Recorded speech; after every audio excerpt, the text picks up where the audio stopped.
les Oranges de Kinshasa. Nous allons également parler de la grève à l'université de Kinshasa. L'UNIKIN toujours au pas des délibérés de la deuxième session. Les étudiants, on reste donc dans le home, tout comme chez eux à la maison. Les professeurs veulent juste que le gouvernement puisse réajuster les frais académiques, non au taux de 96, mais plutôt au taux du marché sur le terrain. On va parler économie tout à l'heure avec des confrères qui sont avec nous, je disais, au plateau. Merci, chers téléspectateurs de CCTV, des kiosques, mais aussi chers auditeurs de cette émission. L'émission est à suivre également à midi sur Canal Kin Télévision. Pascal Ondier pour ce deuxième numéro de kiosque. Pascal, bonjour. Bonjour, Serge. Bienvenue à vous. Hein. Merci beaucoup. Football roi pour parler des chiens écrasés, pas parce que le football, soit les sports, fait partie des chiens écrasés, mais tout simplement parce que par rapport à l'actualité politique, on aborde d'abord le football avec les FC Renaissance, Chikomu Kebakipa. Hein. Non, le football est très important dans un pays comme la République démocratique du Congo, où généralement les gens sont déçus par la gestion de l'État. Et souvent, c'est sur les sports que déjà c'est un peu ça. Voilà. Très bien. Et je comprends avec le cas Renaissance que cela arrive parce que le résultat n'est pas jusqu'ici essentiel. Je suivais aussi en dehors de la République démocratique du Congo, très précisément chez les Real aussi, et comment on a fait partir l'entraîneur simplement parce que les résultats ne sont pas promettants. Et donc, lorsque vous n'atteignez pas les objectifs, à un certain moment, il faut savoir rendre l'étape. Est-ce que le vrai problème de René de Kinshasa, c'est le problème du coach? Parce qu'on est grand coach que quand vous avez des très bons joueurs, quand vous avez des très bons athlètes, il y a d'avoir un problème au niveau du comité. Vous avez suivi la dernière assemblée générale, Moukouna lui-même n'était pas là, sauf Roger Tsingui qui était là, c'est qui Moussangania n'était pas non plus là. Les vrais problèmes sont au niveau du comité. Non, justement, les responsabilités sont partagées. Le président et le reste ont la responsabilité du recrutement. Mais quand on a confisqué les vareuses de joueurs, est-ce que c'est là et que l'équipe écope comment ça s'appelle, d'un forfait? Merci beaucoup, cher Patrick. Est-ce que c'est le problème du coach? Mais c'est comme ça que je dis. Donc les responsabilités sont partagées. D'un côté, le président et l'équipe également peuvent avoir les responsabilités. Mais de l'autre aussi, l'entraîneur a ses responsabilités, si vous voulez, sa responsabilité. Merci beaucoup. Lorsque l'entraîneur, en tout cas, ne sait pas aligner les joueurs capables de transformer le match parfois, on sait voir qu'il a mal coaché et à ce moment-là, il perd le prix. Donc, le président ne peut pas être dédouané. Lui aussi a sa responsabilité. Mais si on doit d'abord commencer par faire partie de l'entraîneur, je pense, peut-être c'est une bonne façon. La responsabilité devrait être collective, hein, que ce soit sur le plan de l'équipe dirigeante, tout comme sur le plan du staff technique. Mais justement, mais on ne peut pas faire partie tout le monde au même moment. Mais pourquoi lui-même ne parle pas, mais il préfère faire partie de l'entraîneur? J'ai vu ce qui est arrivé quelques temps passé. Moukoun avait démissionné et curieusement, il retire sa démission. Donc, il y a des problèmes qui se posent à tous les niveaux. Mais lorsqu'on prend la décision sur l'entraîneur, je crois qu'il faut d'abord encourager. On attend quelqu'un qui sera à mesure, en tout cas, de bien ajuster les bons pions qui feront, lorsqu'ils sont sur l'aire du jeu, soit à mesure de remporter les matchs. Merci beaucoup, très bien beaucoup. Pascal OMG, vous êtes de Canal Kin Télévision, mais aussi je précise que vous êtes candidat à Mwamba. Oui, candidat à Mwamba, vous savez. Merci beaucoup Pascal. Allez, Eric Chikouma qui est avec nous sur ce plateau, une absence de 2 semaines, 2 mois j'allais dire. 2 mois, Eric Chikouma, il est de Zoomeko.net. Eric, bonjour. Bonjour. Je vous appelle affectueusement DG. Hein. Vous pouvez bien aller devant vos 2 micros là, comme ça vous arrange un peu. Merci. Bienvenue à vous, cher Eric. Hein. Merci beaucoup. Zoomeko ce matin, vous revenez sur l'épargne en République démocratique du Congo. Oui, bon, comme vous le savez, le 30 octobre de chaque année, le monde célèbre la journée internationale de l'épargne. Et en République démocratique du Congo, selon le PNF, il n'y a que 21% des citoyens congolais qui épargnent régulièrement. Donc, il y a vraiment un effort qu'il faudra fournir au niveau de la sensibilisation pour que le Congolais parvienne ou reprenne cette habitude de pouvoir épargner régulièrement. Et puis, le fait qu'il n'y a pas, le Congolais n'a pas un pouvoir d'achat suffisant et dans une économie qui ne tourne pas correctement, ça aussi c'est un goulot d'étranglement par rapport à la culture d'épargne, puisqu'on ne peut épargner que lorsque nous avons suffisamment de rentrées. Le fait que les Congolais vivotent en majorité, c'est vraiment difficile pour eux d'épargner, mais ceux qui ont accès à des revenus, minimes soient-ils, doivent pouvoir être en mesure d'épargner pour prévenir l'avenir. Est-ce que je n'ai pas lu votre article parce que je suis venu légèrement en retard? Est-ce que vous avez cherché aussi à comprendre, au-delà des revenus modiques des Congolais, qu'est-ce qui peut être à la base de cette réticence des Congolais vis-à-vis de nos banques? Est-ce que c'est un problème d'instabilité politique? C'est un problème d'instabilité de nos banques? Vous avez vu tout ce qui est arrivé à la BIAC, tout ce qui est arrivé au niveau, je ne sais pas moi, FIBank et tous les autres. C'est un peu tout ce que nous connaissons chez les banquiers qui pousse peut-être les Congolais à se dire, voilà, moi je ne peux pas aller mettre mon argent dans telle banque parce que peut-être les remboursements vont poser problème une fois là-bas. Je pense que le problème, il est au-delà. Il est d'abord culturel. Savez-vous que nous, les Noirs, on n'est pas habitués à recourir à des banques. Originellement, nous faisons ce qu'on appelle la thésaurisation. Nos ancêtres ont été habitués à le faire et ils nous ont entraînés sur leurs pas. Donc un Congolais au village ici à côté préfère garder son argent dans une bouteille ou en dessous de son lit juste pour le voir. Il ne faut pas non plus épargner l'aspect que j'évoque là. Justement, on ne l'épargne pas, mais est-il qu'il y a des efforts? Il ne faudrait pas jeter en pâture les efforts que les banques congolaises sont en train de fournir. Les efforts sont énormes, mais je vous donne un chiffre qui va vous effrayer. Il n'y a que 4% de jeunes Congolais qui détiennent un compte bancaire. Ça, c'est les statistiques du PNUD de l'année passée. Imaginez qu'il n'y a que 4% de jeunes Congolais, malgré le fait que 60% de la population congolaise est jeune, et la majorité de ces jeunes se débrouillent ou entreprennent une activité quelconque à travers le pays, une activité qui leur permette de subvenir à leurs besoins quotidiens, mais il n'y a que 4% de ces jeunes qui ont un compte bancaire. Donc, ça signifie que les Congolais n'ont pas encore acquis cette habitude-là, mais c'est une culture qui doit être pérennisée, qui nécessite une sensibilisation pour que la plupart des Congolais puissent... Puisque vous êtes spécialisé dans les domaines des banques, finances et économie, vous êtes d'accord, je peux aussi me tromper, que la bancarisation prônée par le gouvernement n'est pas l'épargne? Pas du tout, la bancarisation n'est pas l'épargne. D'ailleurs, plus de 60% de ceux qui reçoivent leur argent en banque le sortent le même jour ou le jour d'après. Donc, comment vous pouvez dire que ça, c'est une épargne? Ça n'a rien à voir avec une épargne.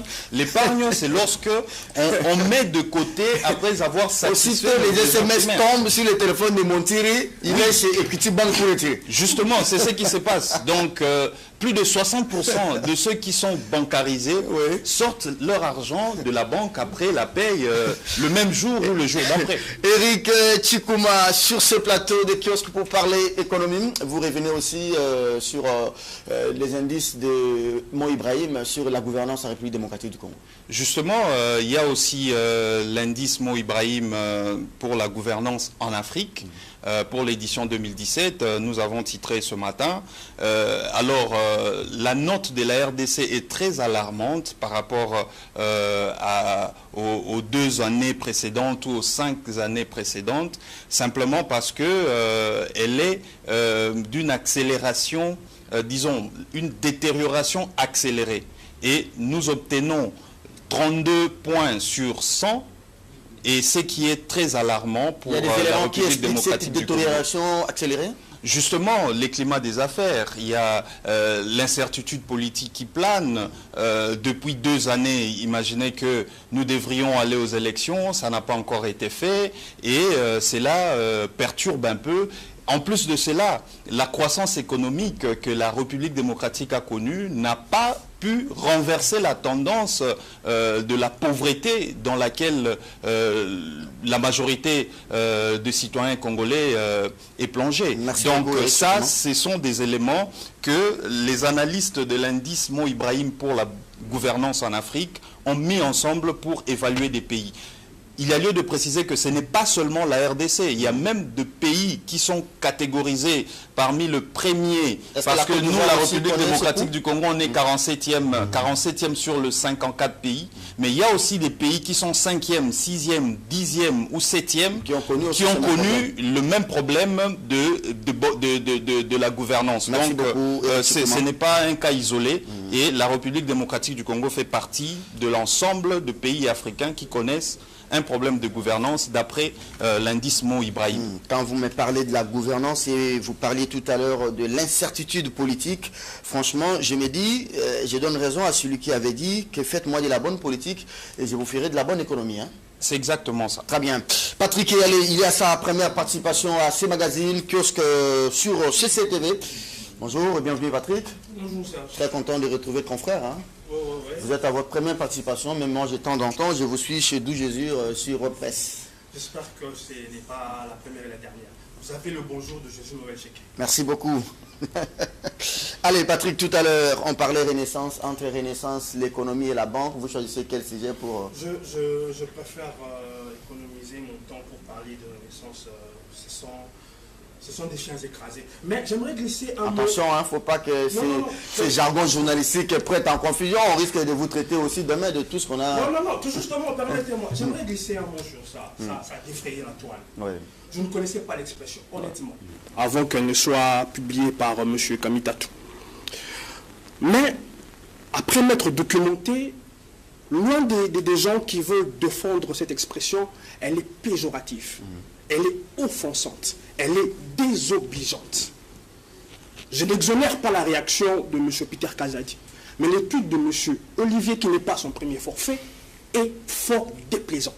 N'en déplaise à ceux qui pensent qu'ils ont le monopole de la langue de Molière, qui veulent enjoliver cela. Non, c'était déplaisant et incorrect. Mais je tiens à signaler que la réaction de M. Peter Kazadi, par ailleurs, était inadmissible. Dieu merci pour lui, il a présenté ses excuses.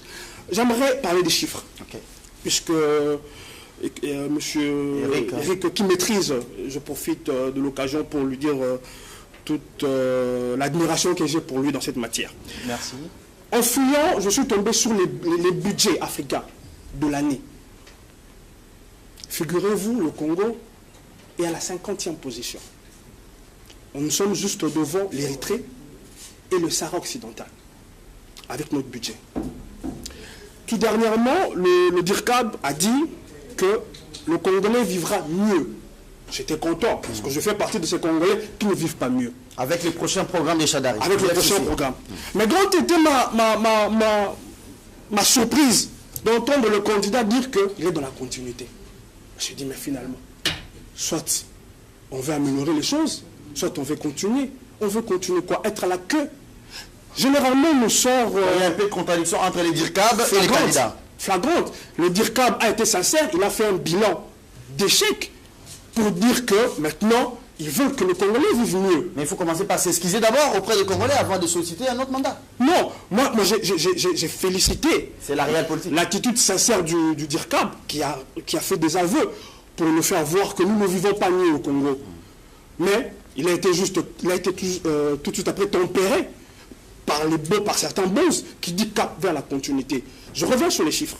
Généralement, on nous dit nous sommes un pays en post-conflit. La Côte d'Ivoire, qui est un pays post-conflit, a un budget de 31 milliards. La Côte d'Ivoire. La Centrafrique, qui est un pays post-conflit, et d'ailleurs en conflit jusque-là, a un budget de 7 milliards. Le Burundi, le petit Burundi à côté, petit par la démographie, a un budget de 8 milliards. La superficie aussi. Le Congo-Brazzaville a un budget de 12 milliards. C'est pas un problème de volonté. On veut continuer, qu'on nous dise, on veut continuer quoi exactement?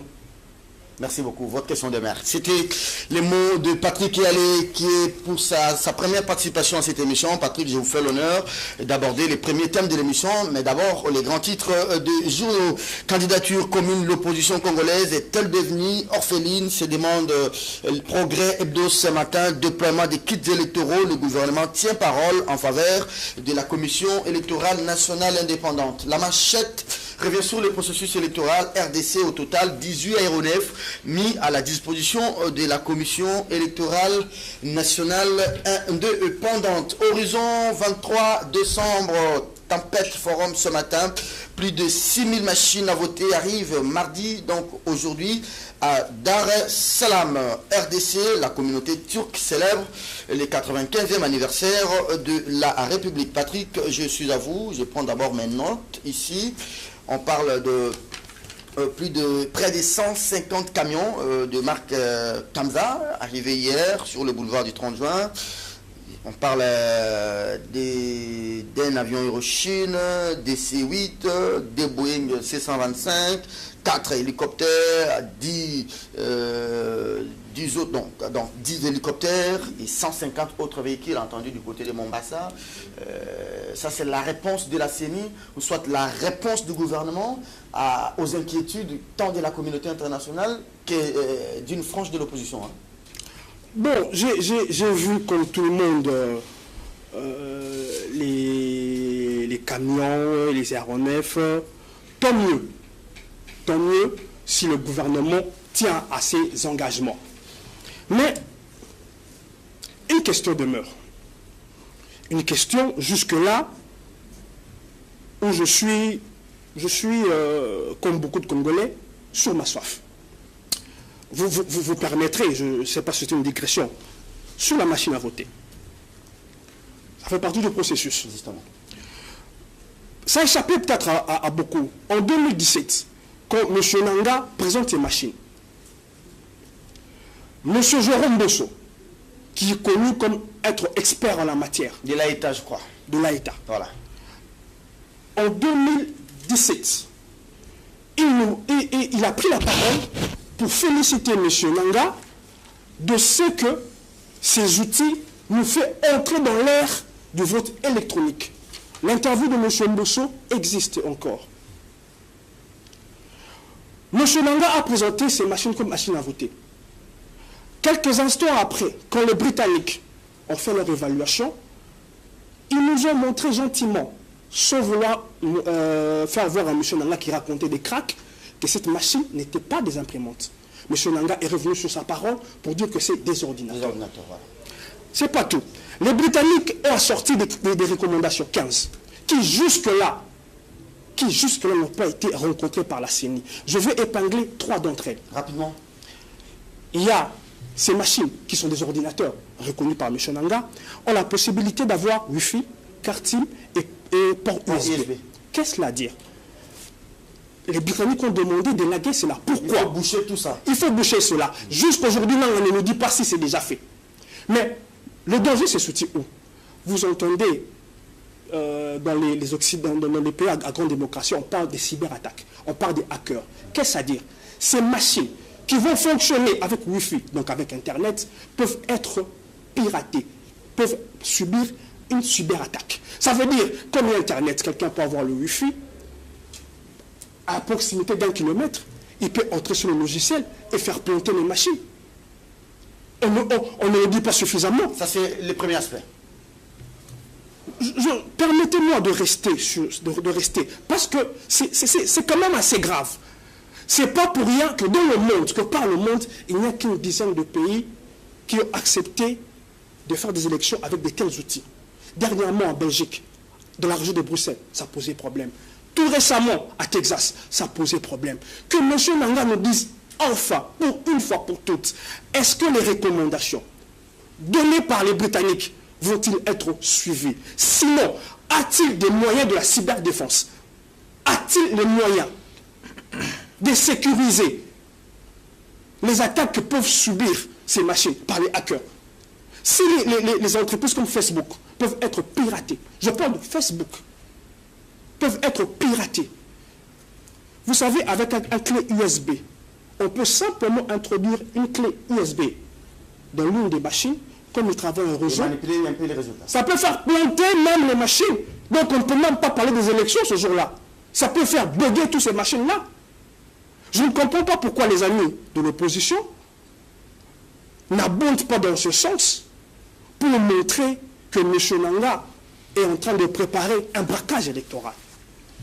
Parce que de toute évidence, ce ne sont pas des élections crédibles. Je vais revenir à vous, cher Patrick, parce qu'on va passer presque la moitié de l'émission à parler du processus électoral. Parce qu'à l'ONG, des véhicules, mais aussi des engins roulants comme volants, ça c'est la réplique du gouvernement aux inquiétudes, je disais tout à l'heure, j'ai posé la question à Patrick, aux inquiétudes d'une bonne partie de la communauté internationale, mais aussi d'une frange de l'opposition. C'est l'armée qui vient à la rescousse de la commission. Je suis vraiment très d'accord avec Patrick, de belles analyses, je vous encourage mon frère. Merci. Nous avions vu le matériel être présenté hier, on a félicité, c'est une bonne chose. Je dois aussi dire que la CENI jusqu'ici continue à respecter son calendrier, je suis très d'accord. Mais la question qui divise aujourd'hui la classe politique, elle s'appelle la machine à voter. L'ami vous a parlé. Non seulement la machine à voter, également le fichier électoral. C'est ce qui a justifié d'ailleurs, d'un côté, du côté de l'opposition, que la marche soit organisée. Parce qu'on refuse la machine à voter. De l'autre, non seulement qu'on a eu à présenter le candidat du FCC, mais aussi soutenir la machine à voter. Mais le problème, c'est au niveau de la loi électorale. 2 articles. Est-ce que vous avez cette loi-là? J'ai la loi ici. Quand vous prenez l'article 47... J'ai suivi Maître Aimé Kilolo qui parle de l'article 137 terre de la loi électorale. Moi j'ai voulu. Kilolo, nous les connaissons. Il a dit que c'était pour les élections passées, c'était pas pour ces élections ici. Parce qu'ici le législateur a évolué. Okay. On commence d'abord par l'article 47 de la Constitution. Oui. C'est l'article qui sert à la majorité, également à la CENI, de vouloir organiser les élections cette fois-ci avec la machine à voter. Qu'est-ce dit l'article?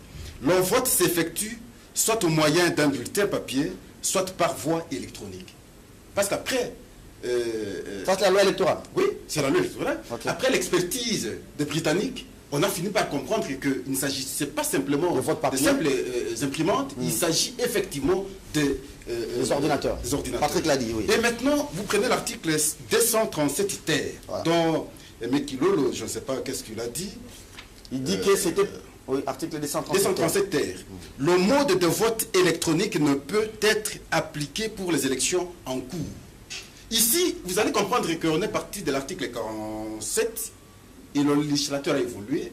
Et c'est comme ça qu'on fait. Ça, ce sont des dispositions finales et transitoires. Mais non, c'est comme ça. Justement, c'est ça les dispositions finales. Oui. Alors, l'interprétation s'est faite de cette façon-là, Maître Kilolo. Oui. Donc, on est parti de l'article 47. Le législateur a évolué. Si c'était l'article 237 qui a précédé l'article 47, à ce moment-là, il pouvait avoir raison. Ici, l'article qui vient démontre qu'on ne peut pas utiliser, on ne peut pas organiser des élections en cours avec des machines, en d'autres termes. Et donc, il fallait qu'on revienne au système traditionnel, au système de bulletin. Est-ce que je peux vous arrêter un instant? D'accord. Pour que je vous donne, et à Eric Chikouma et à vous, tout comme à Patrick, un élément d'information. Cet élément nous a été disponibilisé par un ancien juge de la Cour constitutionnelle. Il s'appelle Eugène Banyakou Louapé. Chers téléspectateurs, chers auditeurs, c'est très important ce que je vais dire tout à l'heure. Voici ce que le professeur Banyakou nous avait dit sur ce plateau. On a même ces images. Nanga et la CENI avaient pris les directives comme soubassement à la loi électorale en incluant la question de la machine à voter sans même attendre l'avis de la conformité avec la constitution de la loi électorale. Ça, c'est le professeur Banyakou qui est un ancien juge de la Cour qui a lâché ça sur ses plateaux de kiosque. Alors, donc, comment une loi électorale qui n'a pas été jugée conforme à la Constitution en amont, mais en aval, la CENI prend déjà une directive sur une loi qui n'a pas été jugée conforme. Soit la CENI a antidaté sa directive, soit la CENI a fait ce qu'on appelle en droit un abus de pouvoir. Vous en souvenez? Parce que dans ces directives, la CENI fait allusion à la machine à voter, pendant que dans la loi, l'article que vous évoquez, 237 terre, la loi refuse cette question de la machine à voter. Vous vous en souvenez parce qu'il y avait un son qui avait fuité, où la CENI, je crois son président, avec la majorité échangeait. Oui. La stratégie a été montée depuis longtemps, parce qu'on comprenait qu'avec les bulletins, au regard de l'évolution aujourd'hui, de la compréhension de la question politique par la population, il serait alors difficile de gagner les élections. Il faut maintenant trouver autre moyen qui pourra compliquer le jeu. Et c'est comme ça qu'ils sont allés tomber à la machine à voter. Mais aujourd'hui, il y a un piège sérieux. C'est à quel niveau? Lorsque vous revenez à cette question, je prends ici le fichier électoral. Vous savez la conséquence, c'est laquelle? on sera obligé de repartir à l'Assemblée nationale parce qu'il faut également avoir la loi de répartition des sièges. En d'autres termes, ça voudrait dire quoi? Les sièges qu'on avait repartis avant, c'était un rapport avec le nombre du fichier électoral qu'on a présenté, incluant les 6 millions fictifs. Et lorsque vous élaguez les 6 millions fictifs, le nombre est réduit et il faut maintenant... Alors, est-ce que ce débat que nous faisons avec Patrick, avec vous et Tchikouma ici, ça nous aide à avancer par rapport au processus ou bien ça nous aide à avoir un processus crédible? Non, c'est pour qu'on ait un processus crédible. Parce qu'aujourd'hui, la CENI avance sans écouter. Nanga, par le passé, avait dit qu'il n'a pas besoin de trouver la confiance. Voilà. Et aujourd'hui, il voit qu'il y a une partie de la population qui n'est pas d'accord avec la machine à voter. Mais avant qu'on ne trouve solution, mais lui s'obstine jusqu'à présenter déjà le matériel et comme qui dirait, vous voulez ou vous ne voulez pas, les élections seront organisées à la date fixée. Et là, c'est un problème. Et la conséquence, il faut imaginer, ça veut dire qu'on peut avoir des troubles, soit avant, pendant ou après les élections. Mais qui va en bénéficier s'il y a des troubles là-dedans? Merci beaucoup Pascal. Je n'ai pas compris comment vous n'avez pas voulu insister sur ce que le professeur Banyankou, qui est un je vous ai démontré qu'il s'est agi d'une stratégie déjà montée entre la majorité présidentielle... Mais est-ce que Nanga peut se permettre de violer une disposition constitutionnelle? Les violations de nos lois ici, prenez le cas par exemple, parce que je reviens, je laisse la parole à l'ami, prenez le cas du CENSA. On a tergiversé depuis qu'on avait terminé... On en parle toujours, hein. Éric Tchikouma, je vais revenir à vous. Non, l'acte de conformité de la Cour constitutionnelle a été distribué aujourd'hui à toutes les institutions. Et d'ici la fin du mois, on aura une loi qui va reconnaître le CENSA. Mais la conséquence c'est quoi? La CENSA n'a la mission que d'appuyer le processus électoral. Si les élections seront organisées à la fin de cette année, en d'autres termes, si on reconnaît le CENSA aujourd'hui, le CENSA n'aura le temps de travail que de 2 mois. Merci. Ça sert à quoi et alors qu'on a perdu le temps par le passé? 150 camions marque Kamza, ce sont des véhicules roulants de forces armées de la République démocratique du Congo, mais aussi des engins volants, des hélicoptères, des aéronefs, tout comme des avions Hiroshima qui sont attendus. Les premiers défis est là, mais il reste les deuxièmes à mon avis. C'est vraiment les déploiements. Hein. Les 150 camions, on a dit, c'est pour la partie ouest de la République. Les 150 autres arrivent selon les ministres de la Défense à Tamatab, et ça c'est pour la partie centre et la partie est du pays.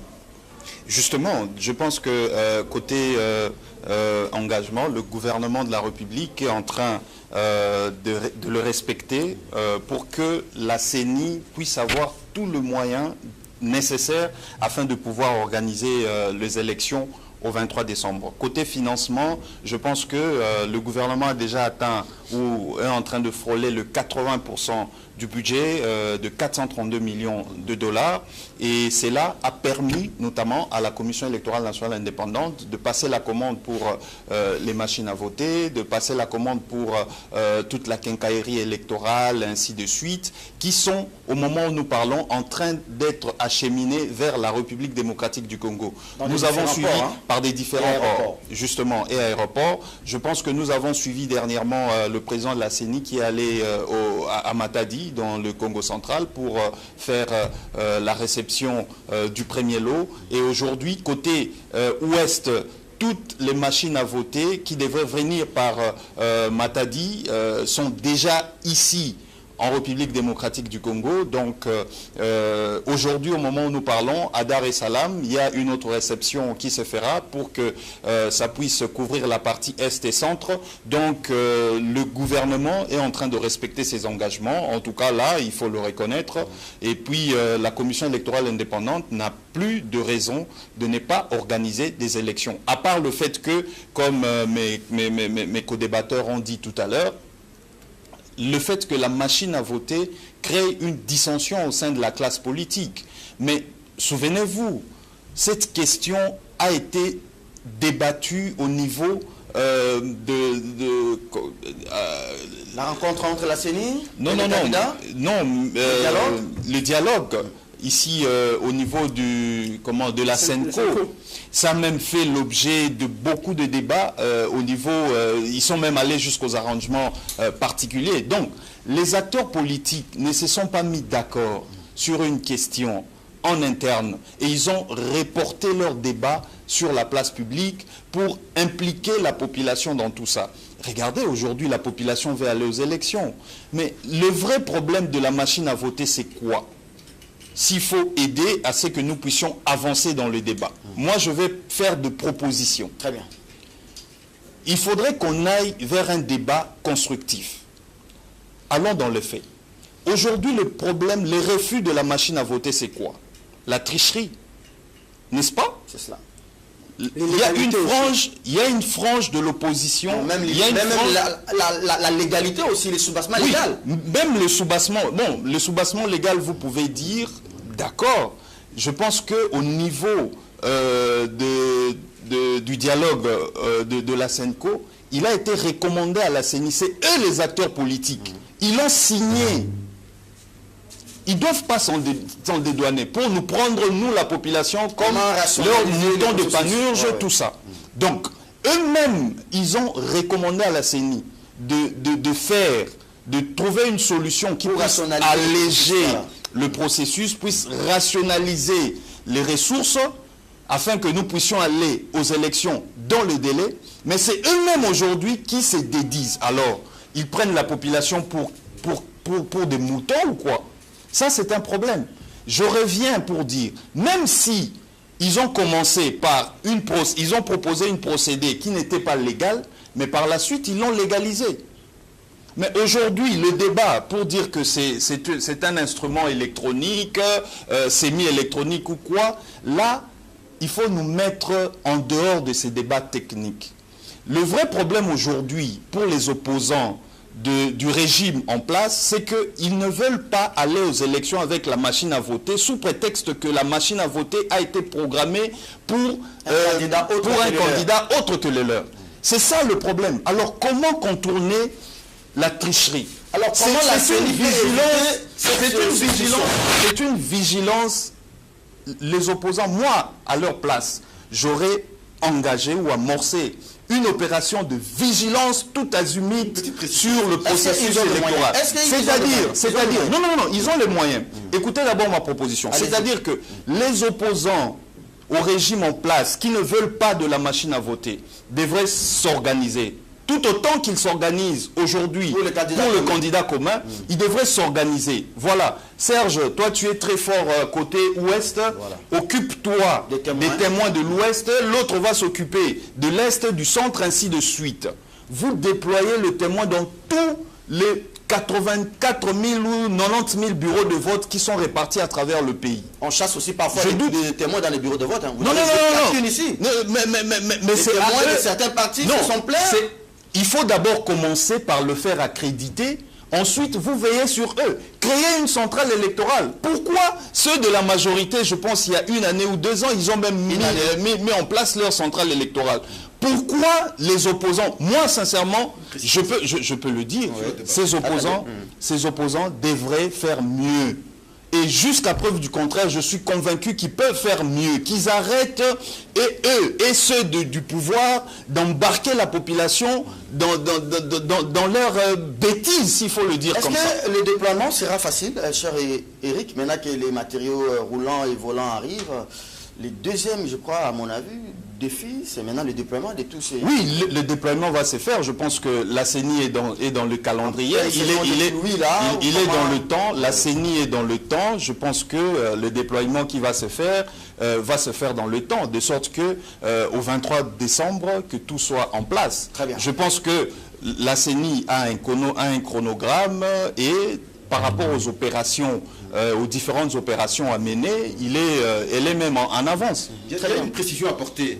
Parce que lorsqu'il dit, Eric dit, il s'est agi lors du dialogue, n'est-ce pas, de trouver, pour la CENI bien entendu, les moyens pour alléger les dépenses.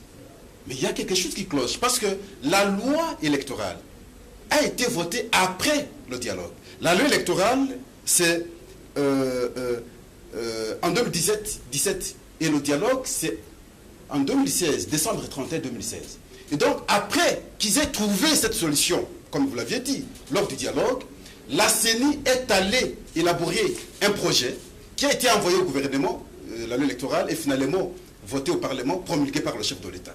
La CENI, sachant ainsi, si effectivement qu'on l'avait demandé par ceux qui étaient au dialogue, de pouvoir trouver les moyens pour alléger les dépenses, il adapterait maintenant c'est façon d'alléger les moyens dans la loi électorale et envoyer ce projet au gouvernement finalement à l'Assemblée nationale pour qu'on l'adopte. Si c'était que la loi électorale a précédé le dialogue, vous auriez raison. Mais le problème là, c'est comme un débat sur le sexe des anges. On peut prendre la deuxième La round. machine à voter pour le ZAN, c'est un...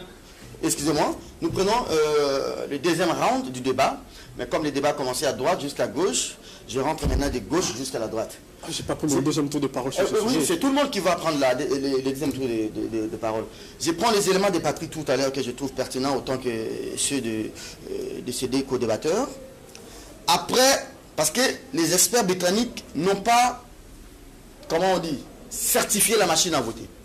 Les experts britanniques, selon les infos, ont tout simplement conclu que cette machine peut travailler avec Wi-Fi, peut travailler avec des ports USB et plusieurs éléments que Patrick nous a relevés. Et à la fin, la CENI avoue qu'il s'agit là pas d'une simple machine imprimante, mais d'un ordinateur de vote. Bref, nous sommes dans le vote électronique. Est-ce qu'on nous sommes d'abord d'accord sur ce point-là?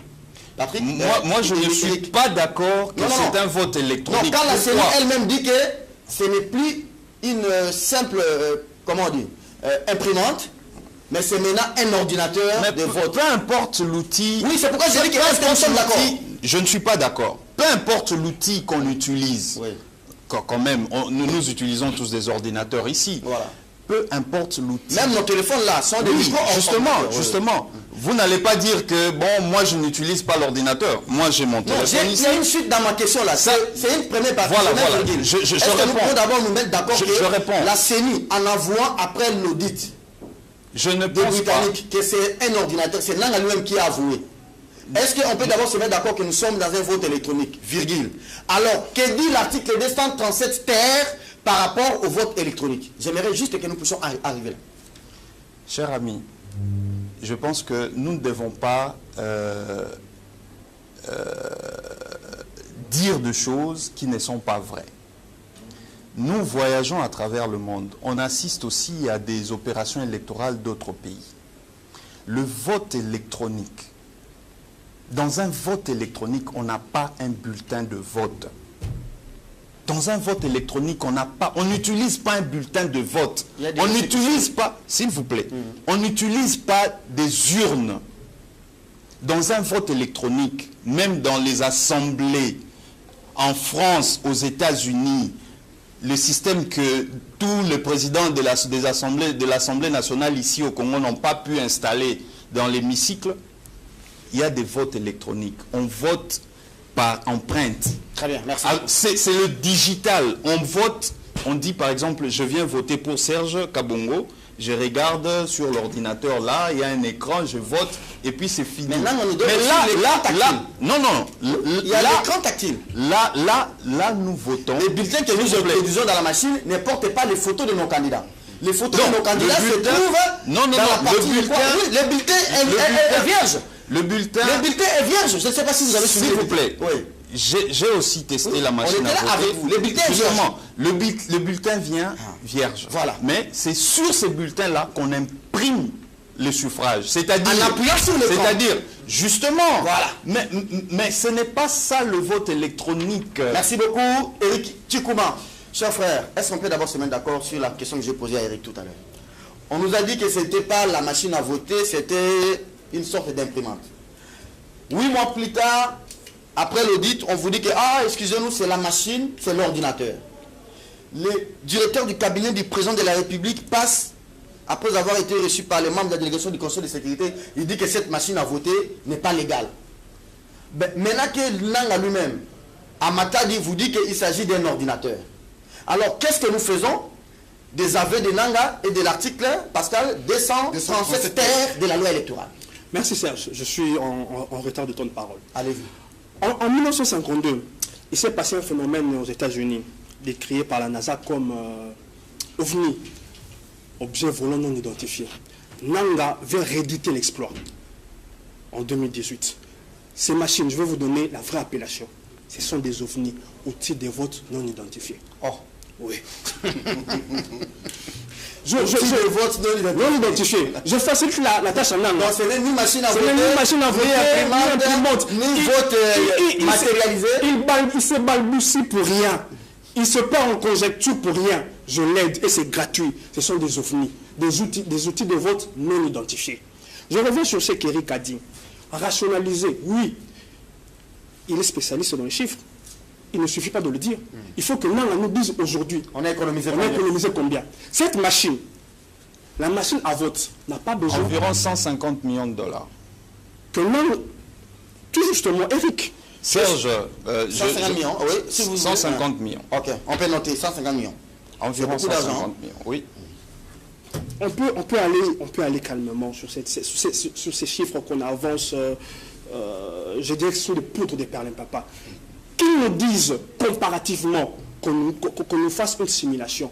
Si on utilise les bulletins papier avec l'acheminement, ça nous coûte autant. Cette procédure. Et je tiens à rappeler que cette machine initialement coûtait 400-500 $. C'est Nanga qui a demandé qu'on ajoute des fonctionnalités inutiles dans les ports USB qui ont ramené les machines à 1500. Qui nous disent d'abord pourquoi il a demandé qu'on ajoute des fonctionnalités qui ne sont pas nécessaires à une machine à voter. Et qu'on nous fasse une simulation de ce que pouvaient nous coûter les élections avec bulletin papier, avec le convoiement. Chers frères, est-ce que, chers confrères, ce que le professeur Bagnakou dit ici est tellement gravissime que et faire arrêter Nanga aujourd'hui. J'en viens. Ça, c'était d'abord ma préoccupation sur le fait d'économiser. On ne peut pas nous dire simplement on a économisé 150 millions. Non, il faut nous le démontrer avec des chiffres comparatifs. Je reviens maintenant sur le vote électronique ou pas. C'est un vote électronique. Si pas électronique, elle est semi-électronique. Voilà. On ne va refuser-nous tout, mais accordez-nous quand même le bénéfice d'avoir deux neurones qui fonctionnent encore. C'est quoi un vote?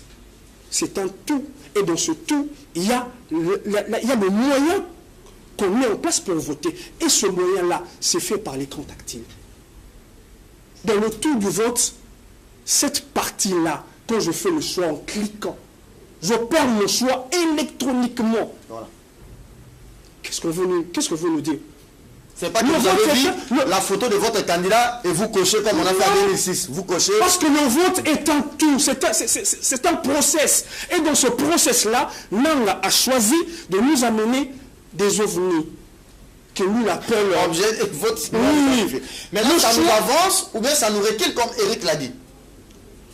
Il faut avancer. Moi, je pense qu'il faut avancer. Voilà. Il faut avancer. Maintenant il faut faire des propositions. Justement, moi, je suis d'accord avec vous, Eric. Et je constate que malheureusement, nous sommes devant ce fait-là. Comment on ne peut pas continuer à pérorer autour d'un sujet qui ne nous avance pas. Et ça nous perd le temps. Regardez aujourd'hui, la République démocratique du Congo continue à dégringoler dans la mauvaise gouvernance. Vous pensez que ça nous fait plaisir? Ça devait nous irriter autant que ça irrite le Congolais aujourd'hui, les élections. Eric dit maintenant que nous constatons cela, comment l'autre parti peut faire pour que nous puissions avancer? Je suis assez d'accord avec lui. Mais il faut le dire, et le dire suffisamment, que Nanga nous a amenés dans un processus dangereux. Parce que nous ne savons pas à quoi ces machines vont nous... Je referme la parenthèse pour ne pas prolonger le débat. Je vais maintenant répondre sur ce que les opposants peuvent faire. Et sur ça, je suis assez d'accord avec Eric. Il ne faut pas que les opposants continuent à tergiverser. Parce que si on dit aujourd'hui qu'on élègue les ovnis, on est parti pour une transition. On est parti pour un prolongement qui ne dit pas son nom. Et là, c'est là où je condamne l'attitude des invalidés. Parce qu'aujourd'hui, je crois que j'en s'évêtre directement, ils disent qu'ils vont présenter le candidat commun le 15 novembre, à une semaine de la campagne qui va commencer. C'est vraiment ne pas se prendre au sérieux. Merci. Merci beaucoup. Bonjour Serge. Alain Chokomba, qui est un informaticien de formation, a demandé à Nanga de bien vouloir revérifier les codes sources de ces machines. Pourquoi refuse-t-il? Ça, c'est la question. Vous me la posez, mais je ne sais pas comment répondre à cette question. Il faut la poser à Nang. On va... Ah oui, merci beaucoup. Merci Eric. Je pense que à travers le média, il a quand même un service de communication qui doit lui faire le monitoring. Si Serge, vous n'arrivez pas à le joindre, je pense que... Cette question est sur la table de Nang, là. Il s'y refuse à répondre. De toute façon, il a la lettre. Il s'y refuse à répondre et c'est pourquoi. Et là, les questions de ce combat. Allez, Pascal, on peut terminer? Oui, mais il faudrait qu'on mette en tête que l'élément confiance est fondamental lorsqu'on parle des élections. Dans un processus, voilà. Et la question qui se pose aujourd'hui sur le processus électoral en RDC, c'est la confiance. Voilà. Et curieusement, même le président de la CENI lui-même vous dit, lui n'a pas besoin de la confiance. Là, c'est très dangereux. Extrêmement grave. Les gens ne sont pas d'accord. Oui, c'est ce qu'il a dit. Il a déclaré sur la RFI, il n'est pas là pour créer la confiance. La question de la machine. Mais pourquoi il réunit les gens pour parler avec les processus électoraux? Et il les a éconduits comme des malpropres. Maintenant, la question de la machine à voter ne permet pas aux autres d'avoir la confiance sur l'organisation des élections.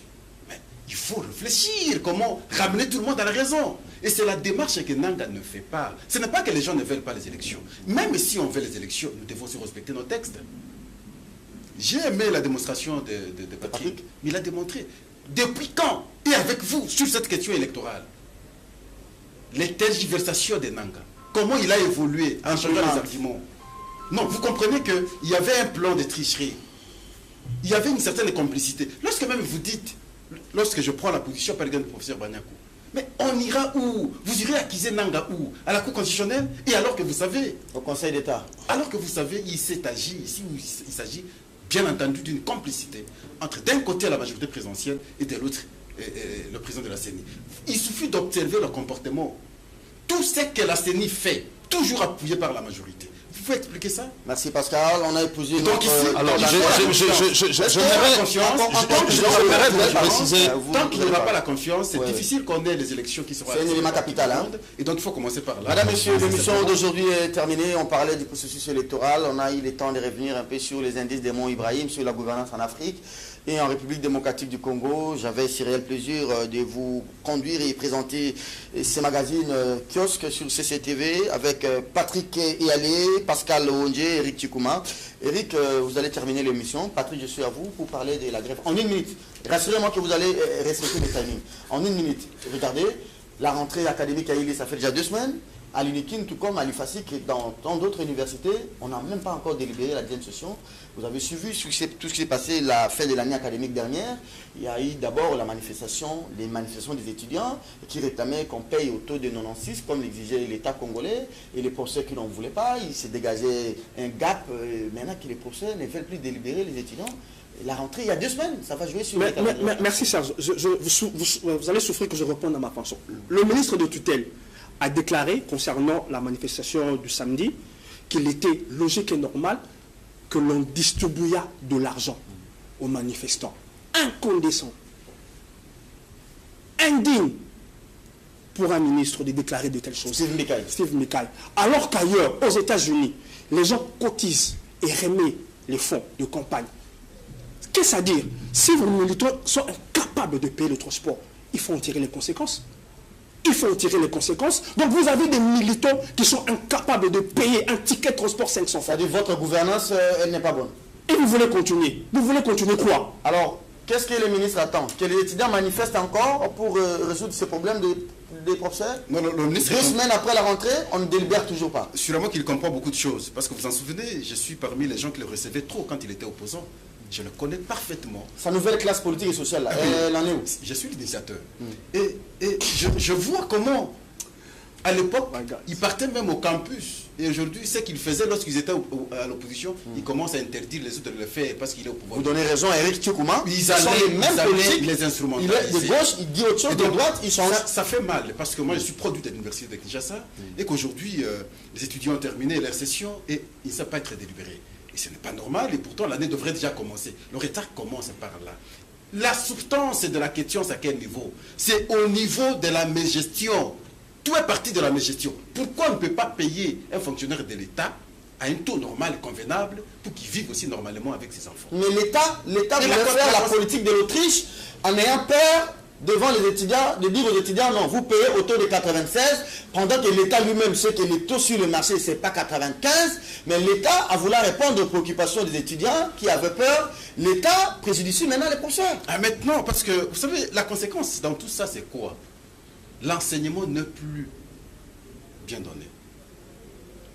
Et l'autre conséquence, c'est que les enfants qui terminent, et généralement restent avec beaucoup de la ici, on ne peut pas préjudicier simplement les étudiants, et alors qu'il faut d'abord les faciliter à être délibérés. Mais il faut faire que ces étudiants descendent dans la rue pour réclamer qu'ils soient délibérés. Moi je propose, après la délibération, à ce moment-là, les professeurs peuvent prendre les décisions.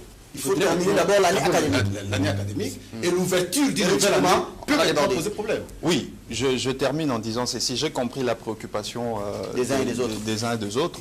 Et même, c'est ça la préoccupation de la majorité de nos compatriotes, qui craignent assez qu'il y ait un plan des tricheries qui soit mis en œuvre en complicité entre le gouvernement et la CENI. Et la CENI rassure tout simplement. Justement, ça nécessite un consensus autour de l'utilisation de la machine à voter. Mais pour contrecarrer ces plans, moi je pense que les opposants ont plusieurs tours dans leur manche. Voilà. Il suffit de faire deux choses. Je proposais la première, c'est de déployer le témoin dans tout le 82 000 ou 84 000 ou je ne sais pas, 90 000 bureaux de vote à travers le pays.